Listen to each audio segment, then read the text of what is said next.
Okay, so let's jump into this, all this stuff happening in Europe. Yeah, Um, especially with all this talk from Keir Starmer, about Europe needing to like step up to this generational challenge. right. What do you think? I mean, is that what this is a generational challenge? Yeah, and that's what's so striking about what he's saying, right? It really does have this sense of urgency. Yeah. It's not just about, what's happening right now with Russia and Ukraine. It's like he's saying this is going to shape Europe for, years to come, Right, decades. yeah, like it's way bigger than just Ukraine. Exactly. It's a total like shift in how Europe is thinking about defense. Like they're going to have to, start spending a lot more and getting better equipment and working together better. Exact. Like remember after a Cold War ended, everyone thought there'd be this like peace dividend. Oh yeah. Like they could spend less on the military and more on other things. Right, right. Starmer saying like, no, that's over. Yeah.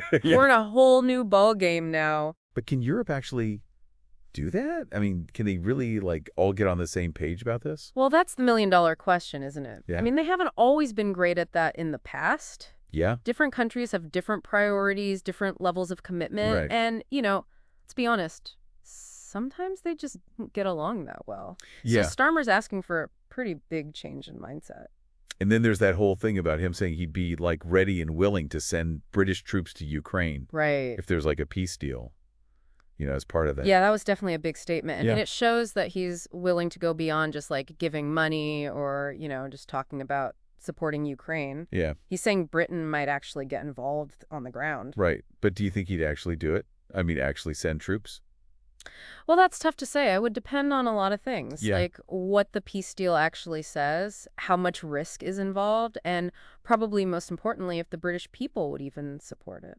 Yeah. I mean, it's a huge deal sending troops. It's not like, just sending a check. It costs a lot of money. Absolutely. Lord Dannatt, that former head of the British Army, Right. he's been saying it would cost a ton and that the UK needs to like seriously increase its defense budget. Yeah, he's been pretty vocal about that. Yeah, but I mean, they're already spending like 2.3% of their GDP on defense. Yeah, and they're trying to get to 2.5%. Right. But is that even, what does that even get you in terms of like actual military stuff? Well, 2.3% is actually more than a lot of other NATO countries are spending. Oh, really? Yeah, it puts the UK among the top spenders. But to put it in perspective, that's something like 50 billion pounds every year. Wow.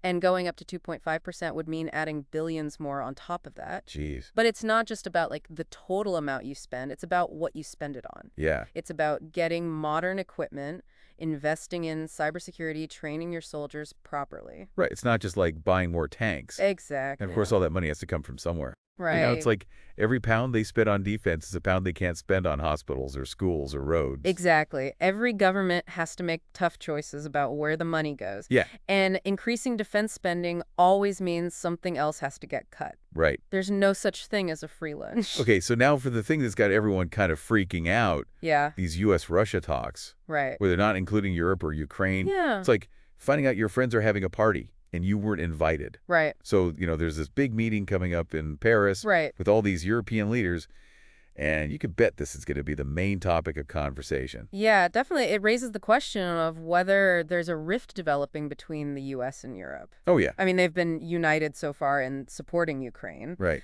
but they might not totally agree on how to deal with this whole situation. Yeah. Some European leaders are worried that the U.S. might be too quick to make a deal with Russia. Right. Like, even if it means Ukraine has to give up something. Exactly. And speaking of Ukraine, Yeah. Zelensky has made it very clear he won't accept any agreement that's made without Ukraine being involved. Right. He's like, nope, not going to happen. Exactly. But then you have people in the U.S. saying that maybe Ukraine should just give up some of its territory to make peace with Russia. Yeah, I mean, those are like totally different views. Absolutely. It comes down to how they see Ukraine's future. Yeah. Zelensky wants Ukraine to be independent and part of the West, Right. maybe even join NATO someday, but other people, even some in the U.S., Yeah. think Ukraine should be more neutral and maybe give some land to Russia to keep the peace. But even if they make a peace deal that doesn't really solve the problem, does it? That's the worry. Any peace that doesn't address Ukraine's security concerns is probably not going to last very long. Yeah. Especially if Ukraine feels like they were betrayed or abandoned by the West. Yeah, it's kind of scary when you think about it, especially with all the fighting that's still going on. Yeah. People are dying every day. The humanitarian situation is awful. Yeah, we can't forget about the human cost of all this. Yeah. It's easy to get caught up in all the political stuff, Right. but real people are suffering. Yeah. So we've talked about a lot here. Yeah. And it's obvious that this is super complicated. There aren't any easy answers. Absolutely. But that's exactly why it's so important to stay informed and pay attention to what's going on. I agree. So here's something to think about. Yeah. If you were advising those leaders at that meeting in Paris, Yeah. what would you tell them to do? What's the best way to deal with all this?